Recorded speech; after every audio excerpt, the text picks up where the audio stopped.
Ya, rezeki ini nama Allah. Ya, jadi ketika kita membahas rezeki, ya sejatinya kita sedang membahas yang punya nama, yaitu Allah. Ya Allah Ar-Razzaq, Al-Ghani, Al-Mughni. Allah itu Maha Pemberi rezeki, Allah Maha Kaya, Allah Maha memberikan kekayaan. Maka ketika kita membahas tentang rezeki ini, sebenarnya sejatinya kita sedang membahas Allah. Ketika kita membahas rezeki, berarti kita makin mendekat kepada Allah Subhanahu wa taala. Jadi ya apalagi sekarang ya bicara tentang persoalan-persoalan akhir zaman ini, ya persoalan-persoalan akhir zaman ini persoalan rezeki. Gitu. Allah Subhanahu wa taala sudah sampaikan itu di dalam surat yang kita biasa baca setiap hari Jumat, yaitu surat Al-Kahfi. Ya, jadi Allah bergambarkan tentang persoalan akhir zaman itu persoalan pinjol, persoalan raja yang zalim yang mengambil harta dengan zalim. Yaitu ketika Nabi Musa bertemu dengan Nabi Khidir.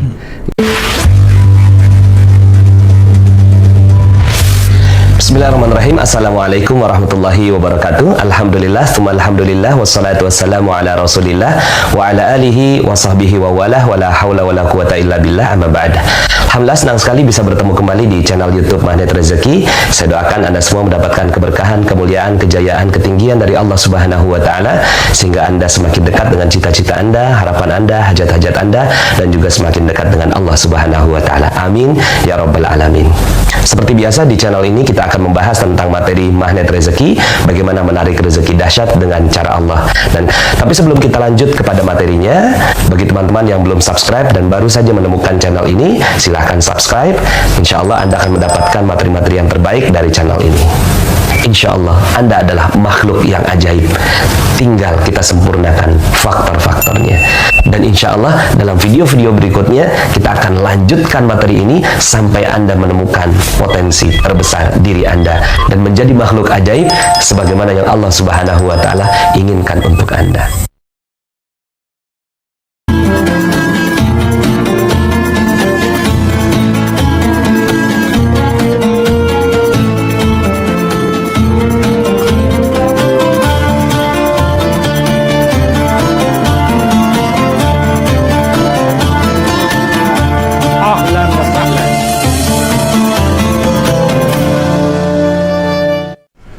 Bismillahirrahmanirrahim. Assalamualaikum warahmatullahi wabarakatuh.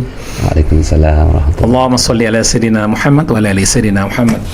Alhamdulillah, kita berjumpa lagi hari ini, hari Selasa tanggal 19 November 2024 atau 17 Jumadil Ula 1446 Hijriah. Kita jumpa lagi dalam acara Ahlan wa Sahlan. Pertama-tama tolong siapkan pulpen sama kertas karena nanti kami akan bacakan nomor HP narasumber kita yang sangat manfaat ya untuk diketahui. Silakan Anda simak ya, acara ini sangat bermanfaat ya. Tadi kami dengan Ustadz Hussein dalam acara renungan di bawah naungan Al-Quran mengambil tema di seputar masalah stres yang melanda bukan saja orang tua tapi juga pemuda dan remaja. Terutama salah satunya adalah masalah utang nih, pinjol dan lain-lain. Utang nggak mampu bayar, kapan saya bisa lunas dari utang?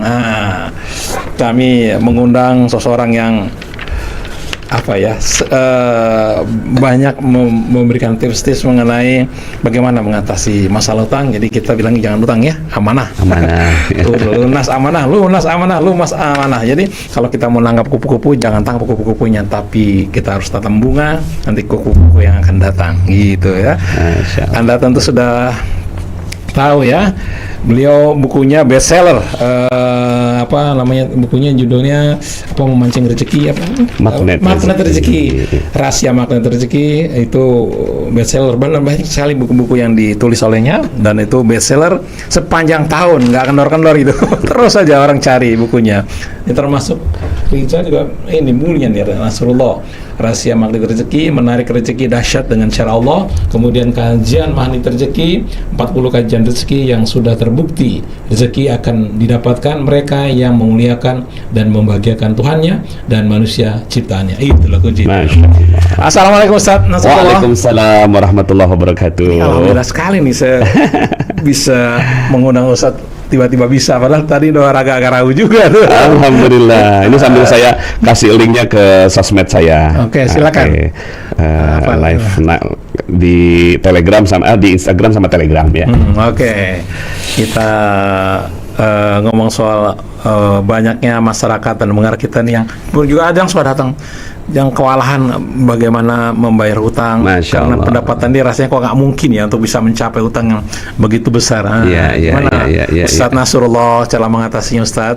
Siap. Silakan, Ustaz. Baik, bismillahirrahmanirrahim. Assalamualaikum warahmatullahi wabarakatuh. Para pendengar dan pemirsa dari Radio Silaturahim, ini radio yang luar biasa. Sekarang ini siarannya di YouTube ya kita ya. Ya. Terima kasih Pak Krisna sudah mengundang saya yang alhamdulillah sebenarnya sih ingin sekali gitu ya sharing di sini ya. Alhamdulillah baru hari ini kesempatannya. Dan ternyata magnet rezeki sudah dibahas juga ya di sini ya. Udah. Subhanallah.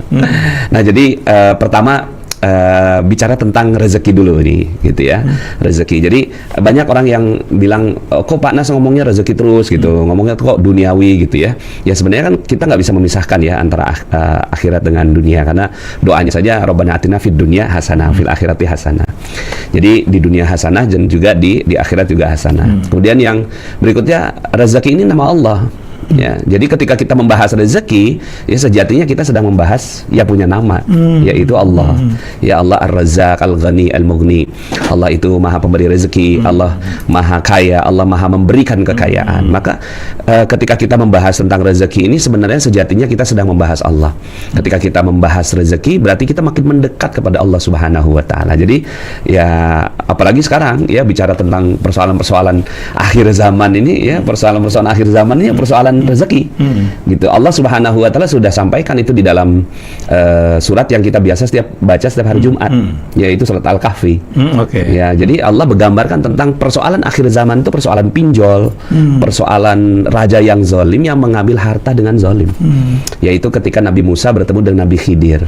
Ya, kan ada 3 babak gitu ya. 3 babak. Babak pertama adalah melubangi kapal. Nabi Musa nggak paham kenapa gitu ya. Kemudian Nabi Khidir menjelaskan di akhir pertemuannya setelah 3 kali kisah itu.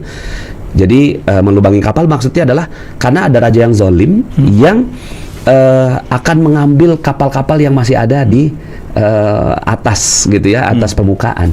Maka lubangi aja dulu gitu, sehingga akhirnya nggak bisa diambil. Nah ini kan persoalan akhir zaman. Kenapa?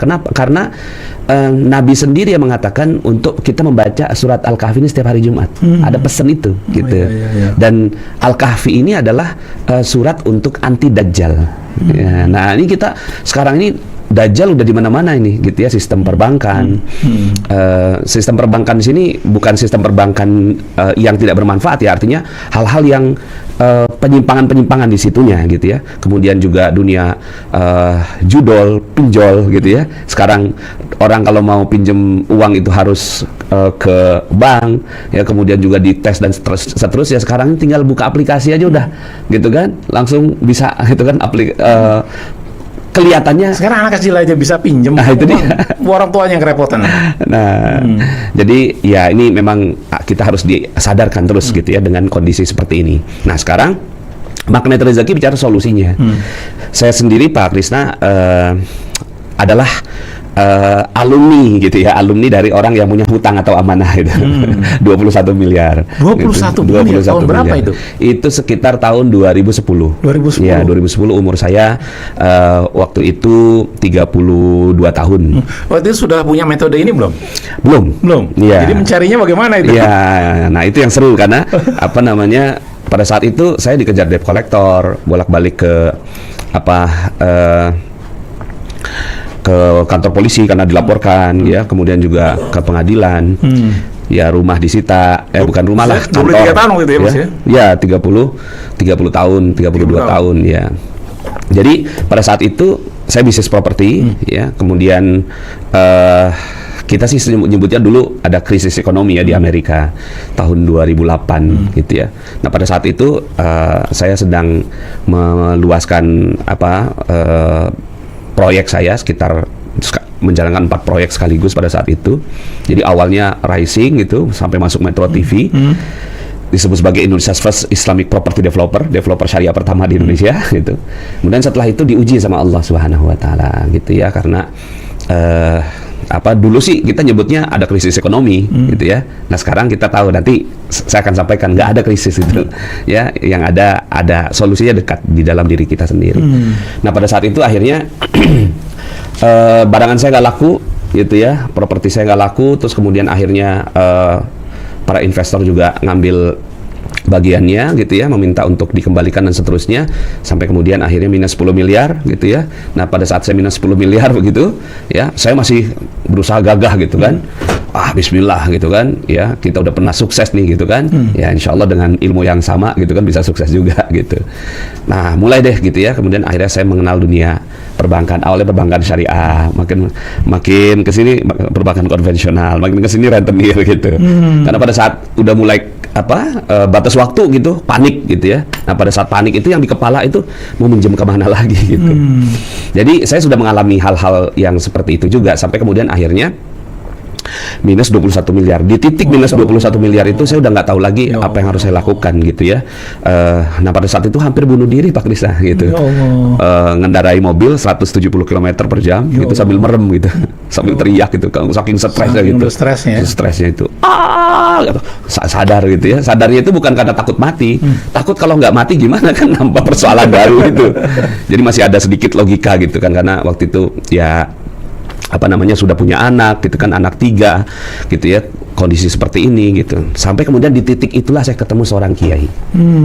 Ketemu seorang kiai gitu ya. Di mana itu? Di Ciomas, Banten gitu ya. Nah pada saat itu diantarkan sama bapak mertua lah ke sana gitu ya. Terus kemudian kata kiai itu, kenapa kok kamu gelisah gitu? Kamu pernah hidupnya ajaib gitu. Jadi topiknya itu langsung bicara solusinya. Kamu kan hidupnya pernah ajaib. Saya kiai, iya kamu nggak beli, nggak ngredit, nggak nyicil, tapi dapat barang secara ajaib gitu kan. Masih ingat nggak? Saya kaget. Loh kok ada orang yang ingat masa lalu saya, tapi saya nggak ingat gitu ya. Kemudian kalau nggak ingat pulang aja dulu. Gitu. Yang dimaksud apa itu? Nah akhirnya saya pulang gitu kan. Terus kemudian coba ingat-ingat apa ya gitu ya. Nggak beli, nggak kredit, nggak nyicil, tapi dapat barang secara ajaib gitu.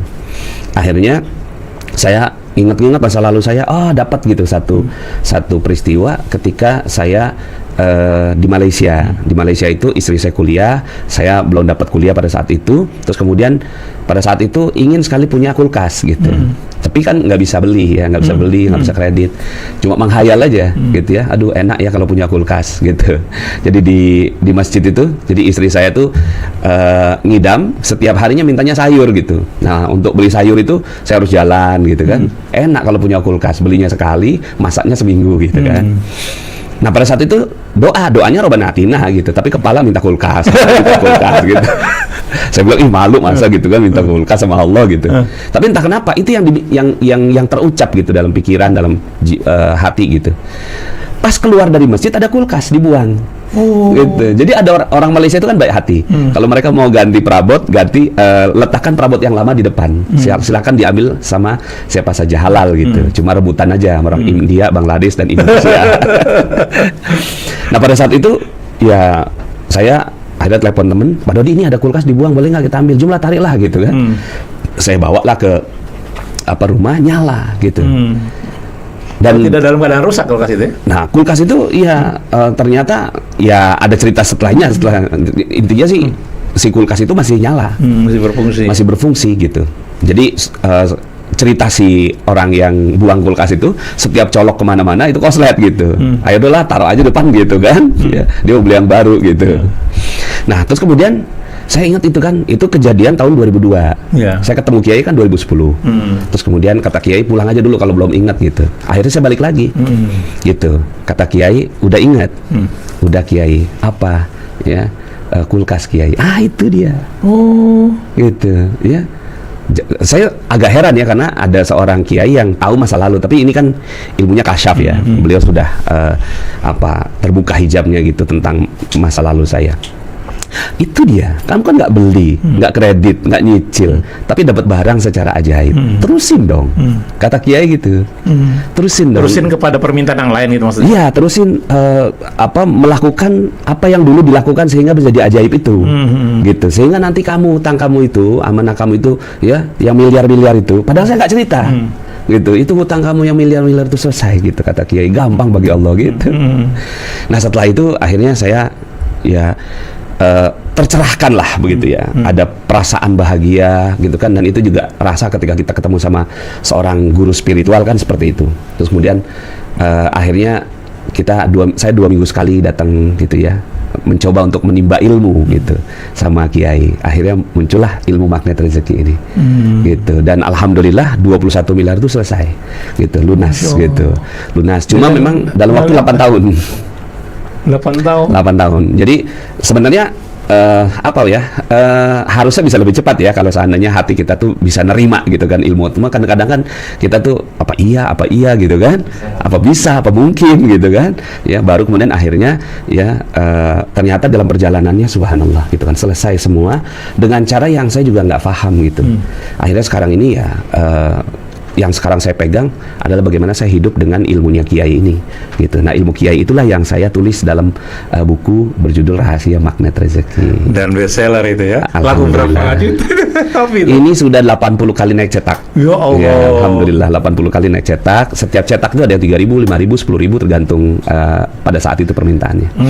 Jadi kesimpulannya apa yang bisa diambilkan laku ini? Apa karena masyarakat Indonesia nih banyak yang kena kasus utang piutang jadi laku? Pertama lakunya mungkin saya nggak paham ya, saya juga nggak ngerti siapa yang beli gitu kan, terus selalu menjadi nomor 1 dan seterusnya. Cuma memang ini adalah satu dia tuh seperti oase, seperti oase di tengah padang pasir ya. Orang-orang ingin bertanya gitu kan, apa sih hakikat rezeki? Dan alhamdulillah di buku ini terjawab gitu hakikat rezeki. Nah, nama magnet rezeki sendiri saya ambil dari ayat Allah Subhanahu wa taala. Dari surat apa ya? Dari surat 3 ayat 37 ya. A'udzubillahi minasyaitonir rajim. Kullama dakhala 'alaiha Zakaria al-mihrab wajada 'indaha rizqa. Ya, setiap Zakaria masuk ke mihrabnya Maryam gitu ya, selalu ada makanan di sisinya. Padahal nggak beli, nggak masak, nggak kerja, nggak belanja, nggak pesan GoFood gitu. Tapi selalu ada makanan di sisinya. Ya. Kemudian Zakaria heran dan bertanya, "Ya Maryam, anna laki hadza?" Ini dapatnya dari mana? Qalat huwa min indillah, innallaha yarzuqu may yasha bighairi hisab. Sesungguhnya Allah memberi rezeki ya dengan cara ajaib. Bighairi hisab. Nah, selama ini kan kepala kita nih hisab. Gitu, kepala kita nih hisap, datang ke pameran, berapa nih harga mobilnya gitu, 200 juta gitu, langsung kepikir gitu kan, ngumpulin DP berapa lama, nyicilnya berapa tahun kan gitu. Nah, itu namanya dihisap. Tapi bighairi hisab artinya tanpa hisab, dan itu ada ilmunya di dalam Al-Quran. Nah, itu di situ ada kullama dakhala 'alaiha Zakaria al-mihrab wajada indaha rizqa. Jadi mihrab rezeki. Jadi dulunya awalnya judul buku ini tuh saya mau tulis mihrab rezeki. Tapi tiba-tiba Mas Ipo Santosa, penulis bestseller juga, gitu kan, telepon saya, "Pak Nas, kita bikin buku yuk," gitu kan. "Apa judulnya Mas Ipo?" "Magnet Rezeki." Waduh, saya bilang pas gitu ya. Akhirnya sampai sekarang judulnya Magnet Rezeki. Ya, jadi setelah itu Zakaria belajar sama Maryam. "Ya Maryam, coba tolong ajari aku," gitu. Setelah belajar ilmu dari Maryam, akhirnya Zakaria mempraktekkan ilmu dari Maryam itu, yaitu ingin punya anak. Gitu ya. Dan ingin punya anak ini kan ajaib juga, gitu kan? Ajaibnya gimana? Karena Zakaria sudah umur 80 tahun, sementara ia sudah tua, istrinya mandul, gitu. Bagaimana mungkin? Gitu rasanya kan? Nggak mungkin. Iya, nggak menurut perhitungan manusia ya. Menurut perhitungan manusia. Nah, tapi akhirnya ya yubashiru kabiyah ya, dikasih kabar gembira berupa anak namanya Yahya. Artinya kan berarti terkabul gitu. Nah, ini kan cerita-cerita ini, pertanyaannya adalah untuk apa ayat ini diceritakan oleh Allah Subhanahu wa taala kecuali untuk kita yang praktekkan. Berarti kan ada ilmunya. Gitu. Nah, pertanyaan berikutnya adalah mereka kan nabi, kita kan bukan nabi. Gitu kan? Ada nggak contoh lain yang bukan nabi, bukan keluarga nabi? Ada ternyata dalam Al-Qur'an ketika Nabi Sulaiman ya mengajarkan ilmu keajaiban juga kepada para murid-muridnya. Yaitu manusia dan jin, gitu ya. Surat apa itu? Di surat An-Naml 27 ya, ayat 38, 39, 40. Ketika An-Naml ayat berapa? 38 ya sampai kurang lebih ya 38 sampai 40. Ketika itu Nabi Sulaiman kan bertanya, "Kalian kan udah belajar sama aku," gitu kan? Ya, "Kalian udah belajar sama aku nih," gitu ya. "Sekarang buktikan," gitu. Ya, gimana cara buktikannya? Pindahkan istana Ratu Balkis kan gitu. Ya. Terus kemudian berkatalah seorang jin, qala ifritu minal jin ana atika bihi ya qabla an takuma min maqamik. Aku bisa pindahkan itu sebelum kau berdiri dari tempat duduk. Lebih kurang 2 sampai 3 jam. Itu kan kalau dilihat dari sejarah berarti dari Yaman ke Palestina.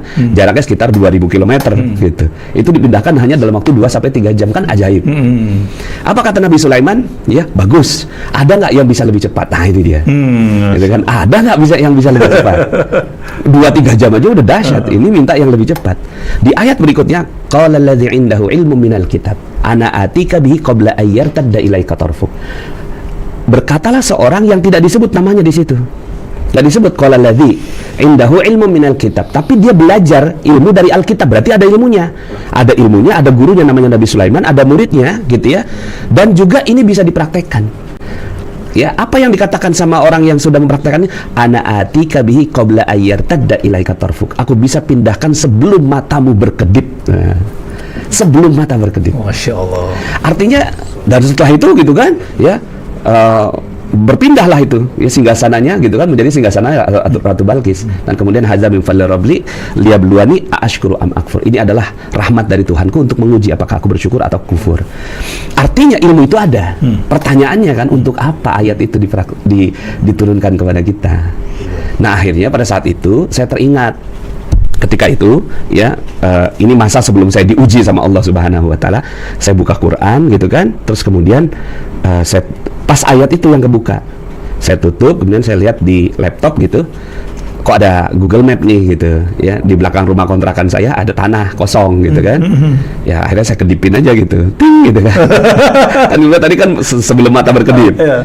Saya bisa nggak ya gitu kan. Nah beberapa hari kemudian datang Pak Lurah, Pak Nas mau beli tanah nggak? Di mana Pak? Di situ. Oh itu yang saya lihat di Google Map. Ya padahal kan saya kan nggak ngomong sama dia. Bapak tahu yang punya tanah? Saya tahu gitu. Yuk kita ke sana. Pas ke sana gitu kan. Ya Pak Haji tanahnya mau dijual. Iya emang, cuma gua kagak tahu sertifikatnya di mana. Loh kok gitu Pak Haji, satu lemari sertifikat semua. Gitu ya. Ya, gua kagak paham yang lu maksud yang mana. Di Beji Timur Pak Haji. Oh ya udah gitu kan. Lu datang deh minggu depan, gua siapin sertifikat. Minggu depan saya datang lagi. Udah disiapin 18 sertifikat di atas meja. Dia bilang gini, lu bawa deh semua. Bawa Pak Haji, bayarnya gimana? Emang lu punya duit gitu kata si Pak Haji itu. Waktu itu umur saya 28 tahun waktu itu. Ya. Akhirnya saya jawab, nggak punya Pak Haji. Dia bilang gini, ya emang gua tahu roman muka lu gitu. Emang lu roman kagak punya duit gitu kan. Lu bawa semua. Tapi mau beli tanah ya? Lu bawa semua katanya. Gue pengen tahu lu bisa bikin apa sama tanah gue tanpa uang 1 sen pun. Jadi akhirnya saya bawa, jadilah perumahan. Nah, itulah mulainya saya perumahan itu. Itu cuma waktu itu kan saya mulai perumahan 2006. Ya 2008 saya ketemu si Pak Haji itu, terus kemudian naik, terus kemudian pada saat itu saya banyak dosa. Dijatuhkan sama Allah jadi minus 21 miliar itu ketemu Kiai. Jadi artinya perjalanannya itu perjalanan yang saya sudah dapatin keajaiban demi keajaiban, tapi kemudian akhirnya tertutup gitu dengan dosa saya sendiri. Nah, akhirnya saya dapetin ilmu baru bahwa keajaiban itu bisa terjadi manakala kita nggak ada dosa. Ketika kita nggak ada dosa, maka Allah Subhanahu wa taala akan berikan keajaiban. Itu ada dalam surat Nuh ayat 10 sampai 12, gitu kan? Faqultu astaghfiru rabbakum innahu kana ghaffara yursilis samaa'a 'alaikum midrara wa yumdidkum bi amwalin wa banin wa yaj'al lakum jannatin wa yaj'al lakum anhara. Minta ampunlah kalian kepada Allah. Kalau kamu sudah minta ampun, ya, maka ya Allah akan turunkan hujan dengan lebat. Nah, hujan dengan lebat ini berupa apa? Berupa harta yang banyak, gitu, anak yang banyak, ya, kemudian juga kebun-kebun dan sungai-sungai yang mengaliri, gitu kan, tempat itu sehingga subur. Artinya Allah tuh akan berikan keajaiban. Bagi siapa? Bagi mereka yang nggak punya dosa. Maka ternyata kata Kiai itu, akhirnya saya 2 minggu sekali datang ke Kiai, pengen dapat intisari ilmunya. Salah satu intisari ilmunya itu adalah jangan ada dosa, gitu ya, maka hidupmu akan seperti di surga, gitu. Jadi jangan ada dosa, maka hidupmu akan seperti di surga. Untuk itu banyak-banyak salat taubat atau bagaimana? Ya, akhirnya ijazah dari Kiai, gitu ya, ijazah dari guru saya adalah 1 dosa 1 salat taubat. Gitu ya kan, kita nggak mungkin ya nggak punya dosa, ya pasti ada dosa, gitu kan.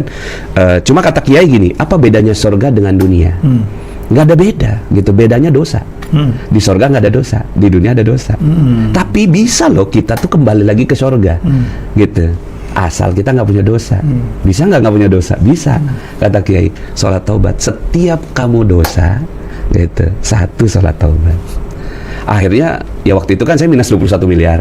Ya saya cobalah gitu. Pernah 1 malam tuh 57 kali sholat taubat. Sebenarnya bukan karena bisa, bukan karena mampu, ya, cuma karena nggak ada lagi yang bisa dikerjain pada saat itu. Daripada bunuh diri mendingan ya kan, daripada bunuh diri mendingan sholat taubat. Akhirnya saya sholat taubat lah itu. Sholat taubat gitu. awalnya untuk ibu, gitu kan.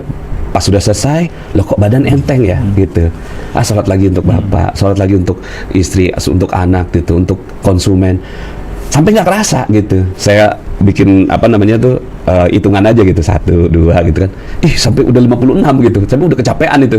Ya Allah, ini yang ke-57 gitu kan, untuk semuanya gitu kan, jami'an gitu kan. Ya, itu malam itu bagi saya malam yang paling tapi malam yang nggak capek gitu, tapi indah banget gitu bagi saya. Dan setelah itu terjadi keajaiban demi keajaiban, solusi gitu kan, ya datang gitu ke dalam kehidupan saya. Jadi dengan nasihatnya Kiai tadi, ijazah dari Kiai, lakukan 1 sholat taubat untuk setiap 1 dosa, maka hidupmu akan dikelilingi dengan keajaiban.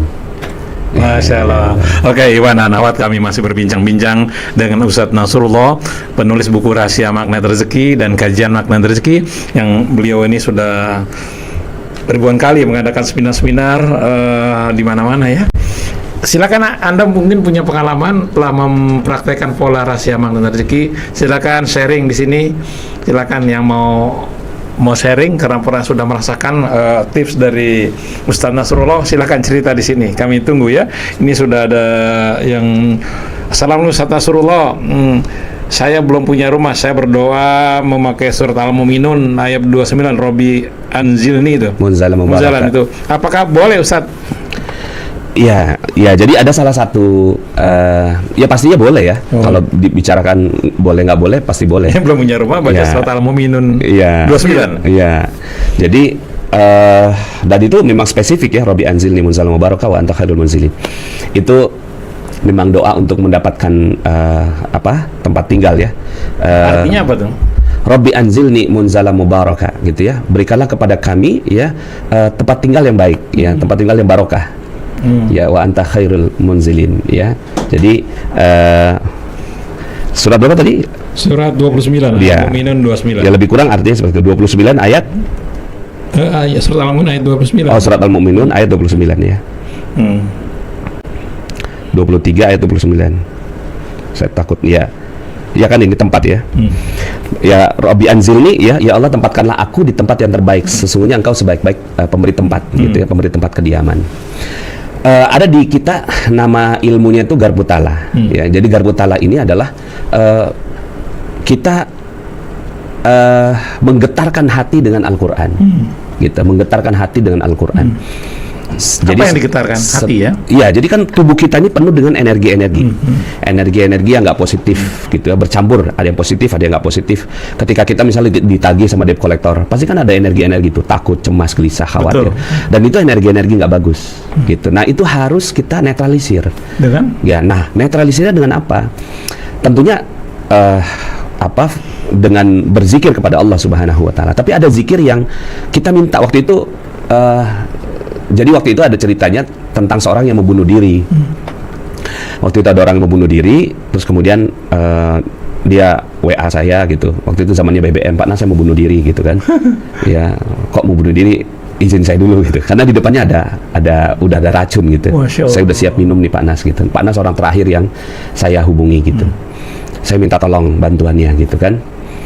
Apa yang harus saya lakukan? Ya udah, ibu cerita dulu, ada apa sih gitu kan. Anaknya meninggal dunia, umur 1 tahun, suaminya mundurin mobil, ketabrak. Ya Allah. Ya, 2 kakaknya melihat dengan mata kepala sendiri lagi main gitu kan, teriak tuh, ayah, ada adik ayah gitu kan. Ibunya lagi masak di dapur gitu kan, langsung karena ngedengar teriakan anak lari, anak menggelepar-gelepar di bawah ban gitu, digedor-gedor itu kaca jendela suaminya gitu kan.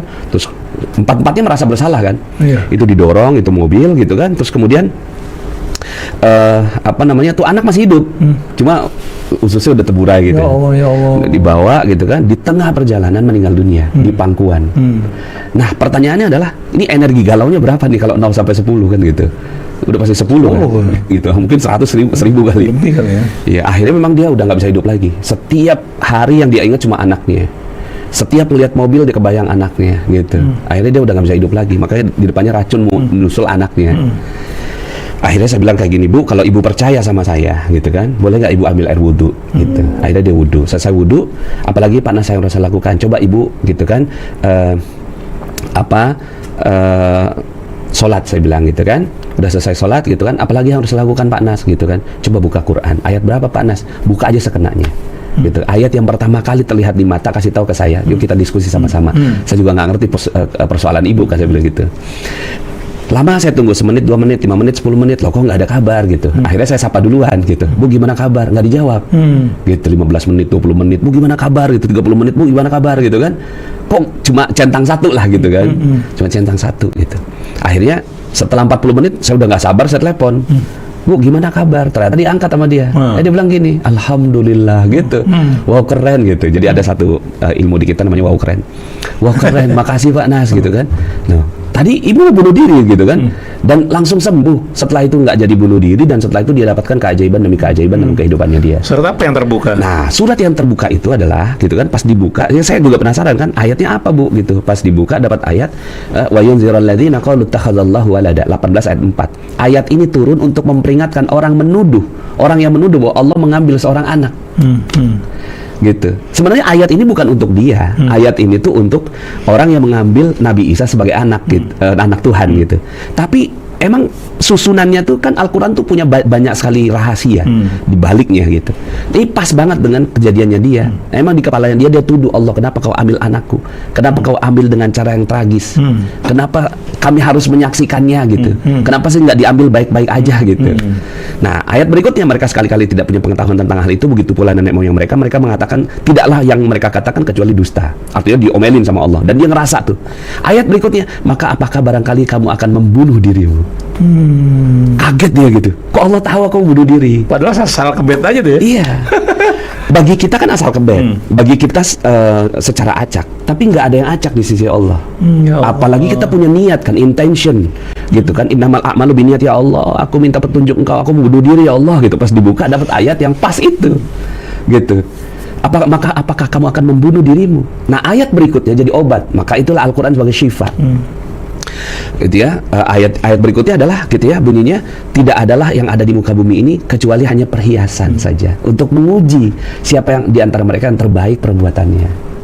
Akhirnya ayat itulah yang menjadi obat bagi dia, diwiridkan sama dia, dibaca berulang-ulang. Nah, ini namanya wirid khusus gitu.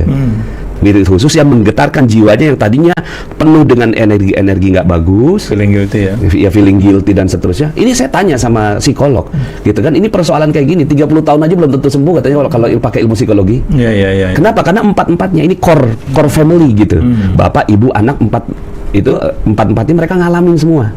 Satu sadar, 3 gitu. Yang bawa mobilnya siapa itu? Bapaknya mundurin mobil di Solo itu kejadian. Ya Allah. Nah, setelah itu saya kayak dapat pencerahan gitu. Subhanallah gitu kan. Akhirnya saya kan minus 21 miliar gitu ya. Akhirnya setiap debt collector datang itu saya buka Quran. Ya Allah, kalau seandainya Engkau izinkan si ibu itu gitu kan, selesai persoalannya, aku juga mau ya Allah. Gitu kan, ini debt collector datang depan saya ya Allah gitu kan. Ya. Sebentar ya Mas, saya ke belakang dulu gitu kan. Ya, ngapain kamu mau kabur ya? Enggak, sebentar aja gitu kan. Ke belakang tuh saya buka Quran. Ya Allah, depan ada debt collector, bantu aku ya Allah. Dapat ayat gitu. Ayat yang positif gitu. Jadi dari susunan ayat itu ada yang positif. Bilangnya apa? Yang positif itu saya wiridkan gitu. Macam-macam. Ya, jadi setiap datang debt collector datang tuh macam-macam lah pokoknya. Nah, itu tuh hati tenang gitu kan, langsung dapat ketenangan gitu. Terus kemudian si debt collectornya juga akhirnya ya pergi. Memang belum ada uangnya pada saat itu, tapi setelah itu Al-Quran itulah yang akan membimbing untuk memberikan jalan keluar. Contohnya waktu itu saya sampai dipanggil polisi. Laporan ada masuk gitu kan, panggilan kepada Tuan Nasrullah atas tuduhan penipuan dan penggelapan, pasal 378 kalau seingat saya. Gitu ya, waduh, udah sampai lapor polisi nih gitu kan, gemeteran lah saya itu.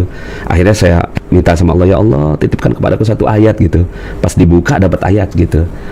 Waktu itu saya bilang gini, ya Allah, aku udah duha, udah tahajud, udah sedekah gitu kan, udah melakukan berbagai macam kebaikan gitu. Kenapa Engkau meninggalkan aku ya Allah? Ayatnya gitu kan, sungguh Allah tidak meninggalkan Wadduha, gitu kan, dan tidak pula benci kepadamu.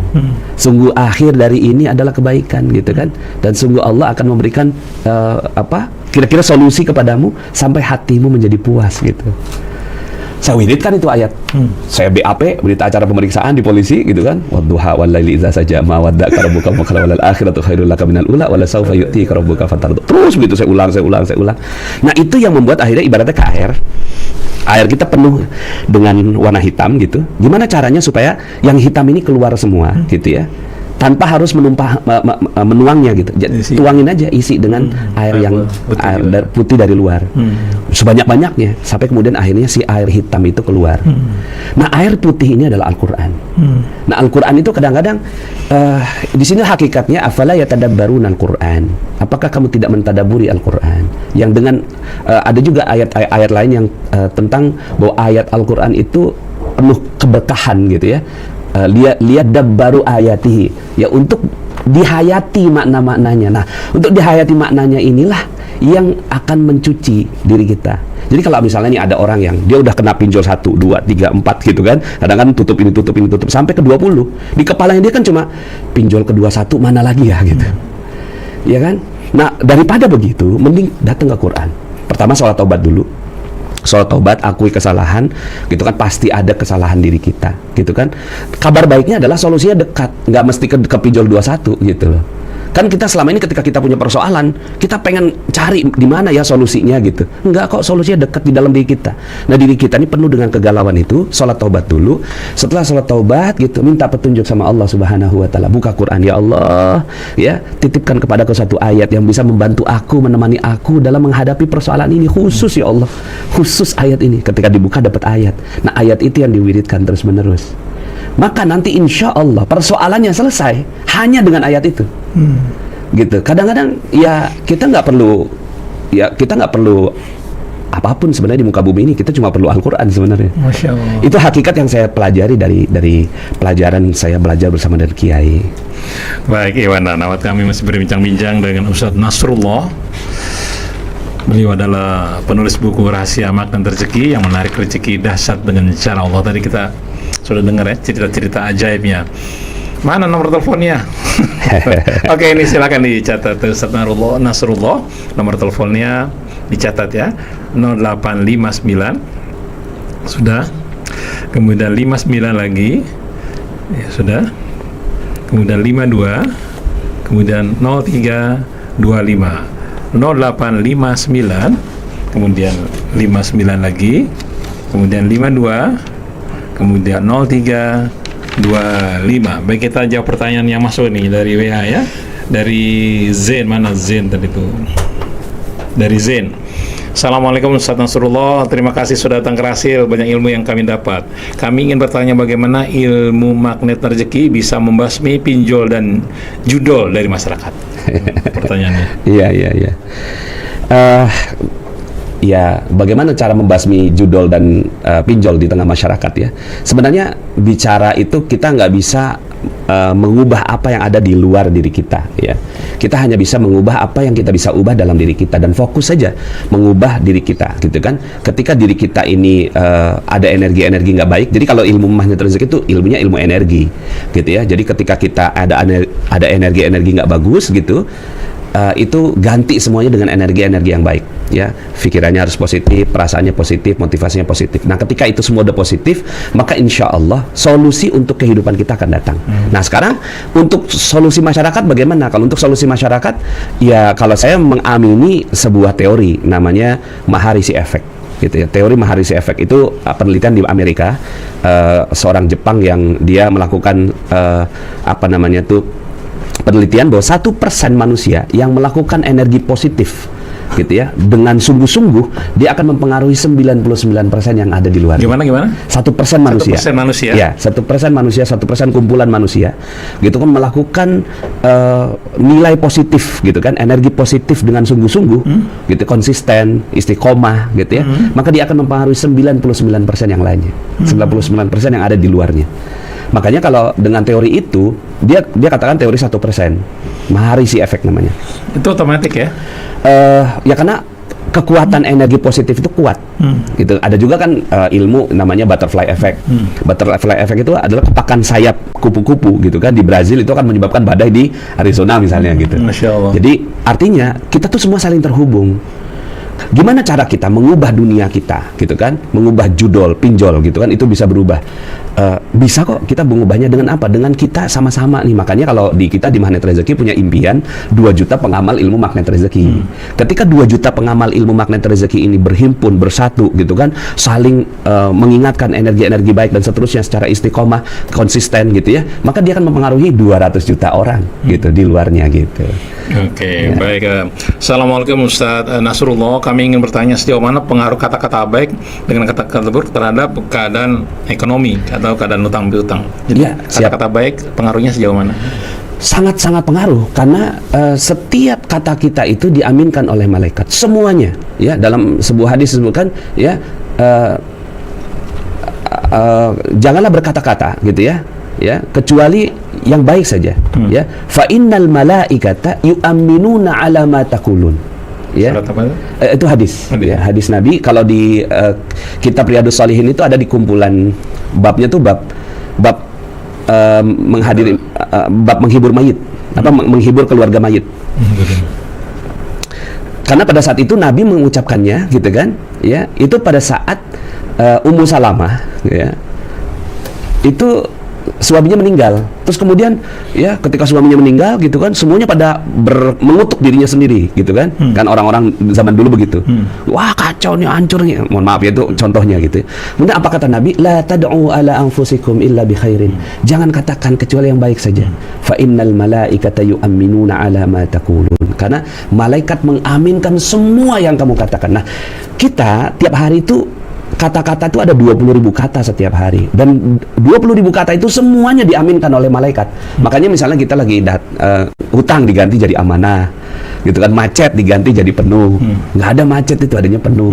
Karena ketika kita bilang macet, maka malaikat mengaminkan, ya mudah-mudahan macet rezeki kamu gitu.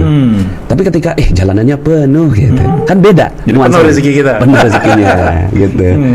Terus kemudian kita ubah kata-kata gitu kan. Ya gimana hidup kamu gitu kan? Wow, dahsyat gitu kan.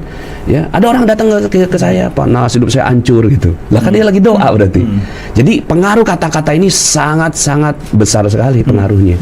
Makanya ketika kita berkata-katalah berkata-kata positif. Dengan kata-kata positif itu gitu kan, itu insya Allah yang naik ke atas langit itu adalah hal-hal yang baik. Contohnya misalnya susah tuh ganti dengan tidak mudah. Kenapa? Karena malaikat nggak mengenal kata tidak. Gitu, tidaknya dicoret sama malaikat. Susah menjadi apa? Tidak mudah. Tidak mudah. Ya, karena tidak ini dicoret. Ya. Sebenarnya bukan cuma malaikat yang nggak kenal kata tidak, kita aja nggak kenal. Misalnya nih, jangan bayangkan Monas, gitu. Kebayang nggak Monasnya?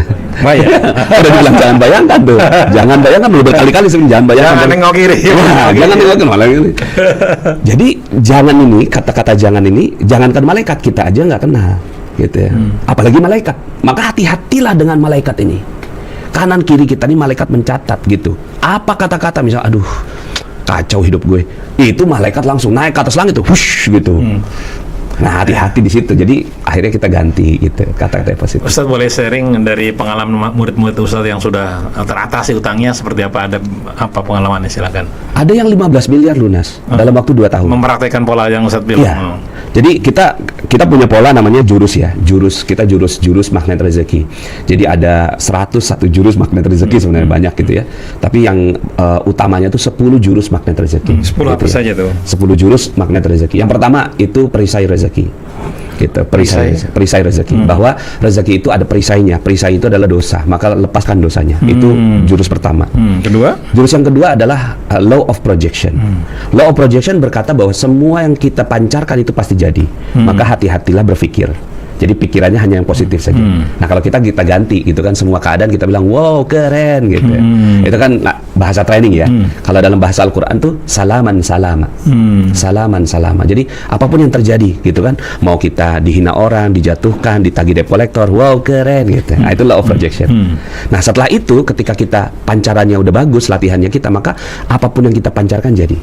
Sangat mudah bagi Allah Subhanahu wa taala. Nah, yang ketiga adalah garis kebenaran. Ya, jurus garis kebenaran. Garis kebenaran itu adalah turunkan garis kebenaran. Kadang-kadang ketika kita punya persoalan, kita punya pinjol, kita punya amanah gitu ya, itu kemudian kita menyalahkan orang. Waduh, gara-gara dia nih, gara-gara istri nih, gara-gara anak nih, gara-gara mertua nih minta duit gitu kan. Nah, Itu yang membuat akhirnya rezeki kita nggak mudah. Maka ini turunkan garis kebenarannya. Katakan saya yang salah, gitu. Saya yang salah. Ya. Nah ini adalah istighfar sebenarnya. Istighfar itu kan ampuni saya, tapi nggak ada ampuni saya. Tapi orang ngomongnya saya benar, ampuni saya benar, ampuni saya nggak ada kan. Orang minta ampun kalau apa? Kalau salah. Maka pengakuan salah itu penting, gitu. Ilmu garis kebenaran. Kemudian ilmu yang berikutnya adalah yang keempat, disiplin kata. Disiplin kata itu yaitu tadi, gitu kan. Kata-kata kita harus yang positif, gitu kan, dengan sangat disiplin, ya, karena hati-hati, malaikat itu selalu ada di kanan kiri kita, mencatat, gitu, semua apa yang kita ucapkan. Jadi berkatalah yang positif. Yang kelima, garbutalah, yang tadi getaran Al-Quran. Jadi tubuh kita bergetar dengan Al-Quran, ya. Jadi tubuh kita ini udah nggak ada getaran yang lain kecuali getarannya Al-Quran, gitu. Nah kalau udah kayak gitu, udah, gitu kan, kita digerakkan oleh Al-Quran. Dan itu yang terjadi. Jadi kalau ada yang tadi yang saya bilang, ada yang 15 miliar lunas dalam waktu 2 tahun, gimana caranya? Ya udah, yang pertama 2, 3, 4 sampai yang kelima tadi, ya dia buka Al-Quran. Ya Allah, aku sekarang menghadapi persoalan seperti ini, titipkan kepadaku 1 ayat. Wiridkan aja itu. Ibaratnya kayak dapat ijazah dari seorang kiai, gitu. Pastinya yang diwiridkan yang positif, ya. Misalnya kita pas dibuka dapat ayat yang ke-16 misalnya. 16 ya azab nih, gitu. Terus yang ke-17, 18, 19, mungkin yang ke-20 yang positif. Nah, yang 20 itu yang diwiridkan. Gitu. Nah, kemudian yang berikutnya yang ke-6. Tadi yang 5. Ya, jadi yang pertama perisai rezeki, 2 law of rejection, 3 garis kebenaran, 4 disiplin kata, 5 garbutalah atau Quranic vibration, 6 terumbu karang. Ya, 6 terumbu karang. Jadi terumbu karang itu maksudnya apa? Jadi rezeki itu dititip bukan dari kita bekerja, bukan karena waktu kerja, bukan karena di tempat kerja kita dapat duit, gitu, bukan karena kita punya gelar S1, S2, gitu, enggak. Tapi rezeki kita dititip karena kita memuliakan dan membahagiakan orang lain. Nah, itu yang ke-6. Maka tugas kita sekarang itu yang penting kita muliakan, bahagiakan orang lain, gitu. Jadi kalaupun dalam keadaan kita sedang terhimpit atau sedang diuji sama Allah dengan pinjol itu, gitu kan, maka ya udah, gitu kan, kita muliakan, bahagiakan si debt kolektornya, muliakan, bahagiakan orang lain. Terus yang ke-7 sebenarnya panjang ini, Paradox of Candy. Yang ke-8 RFF, Release, Forget and Forgive. Yang ke-9 bahagia spiritual matter. Yang ke-10 bahagia tanpa syarat. Sebenarnya banyak sekali yang harus ditanyakan nih, ya. di YouTube juga banyak pertanyaan, ya. Tapi sayang sekali kita sudah dibatasi waktu karena sudah azan zuhur kelihatannya. Oh, Masya Allah, iya. Oke, nih banyak yang nanya nomor teleponnya. Nah, boleh nanti sekali siaran lagi, ya? Siap. Kapan-kapan, ya? Insya Allah. Oke, ini nomor teleponnya, ini banyak tanya nih. Nomor teleponnya silakan dicatat. 0859 kemudian 59 lagi, kemudian 52, kemudian 0325. Kami ulangi lagi, 0859 kemudian 59 52 0325. Ustadz Nasrullah yang penulis buku Rahasia Magnet Rezeki, Menarik Rezeki Dahsyat dengan Cara Allah, kemudian kajian Magnet Rezeki. Ini udah banyak orang-orang yang punya utang miliar-miliar, 10 miliar, alhamdulillah teratasi dengan mengikuti pola ini. Alhamdulillah, ya. Alhamdulillah. Ada tuh mau buka ini buku-buku baru. Ini merangkai luka menjadi cahaya. Wow, merangkai luka menjadi cahaya. Witis, ya. Ya, witis. Jadi luka-luka, ya macam-macam luka kan, itu bisa menjadi cahaya. Kemudian ini Quran rezeki. Jadi Quran yang setiap halaman dari Al-Quran itu ada inspirasi rezeki. Gitu. Alhamdulillah kita terbitan bersama Syamil, gitu kan, Syamil Group, gitu ya. Dan apa namanya, dengan Al-Quran rezeki ini pembahasan memfokuskan pada rezeki, gitu. Masya Allah. Kalau orang ingin memperoleh buku itu, teleponnya ke ya, tadi, ya, telepon ke 0859, kemudian 59 lagi, kemudian 52, kemudian 03, kemudian 25. Ini banyak yang minta untuk siaran lagi. Nanti kapan-kapan kita siaran lagi, ya. Insya Allah. Bismillah, insya Allah. Masya Allah. Terima kasih untuk Rizal, Bunda Emilda, Pepen Supendi, Susilo Semaun, Ibu Nani, Ibu Ani Chen, Judaifah, kemudian Ibu Dharma, kemudian Bapak Sofi, Aminah, kemudian Leang, kemudian Abu Arkom, Ilham, dan lain-lain banyak sekali yang juga di YouTube juga banyak komentar, tetapi saya tidak sempat membacakannya karena kita sudah dibatasi oleh waktu. Kita akan jumpa lagi kapan-kapan dengan Ustadz Nasrullah. Setuju, ya, untuk kita undang lagi karena banyak sekali pertanyaan yang tidak terjawab nih. Baik, saya Muhammad Krisna, Ondi Saputra, dan Algi mohon pamit. Wabillahi taufiq wal hidayah. Wassalamualaikum warahmatullahi wabarakatuh.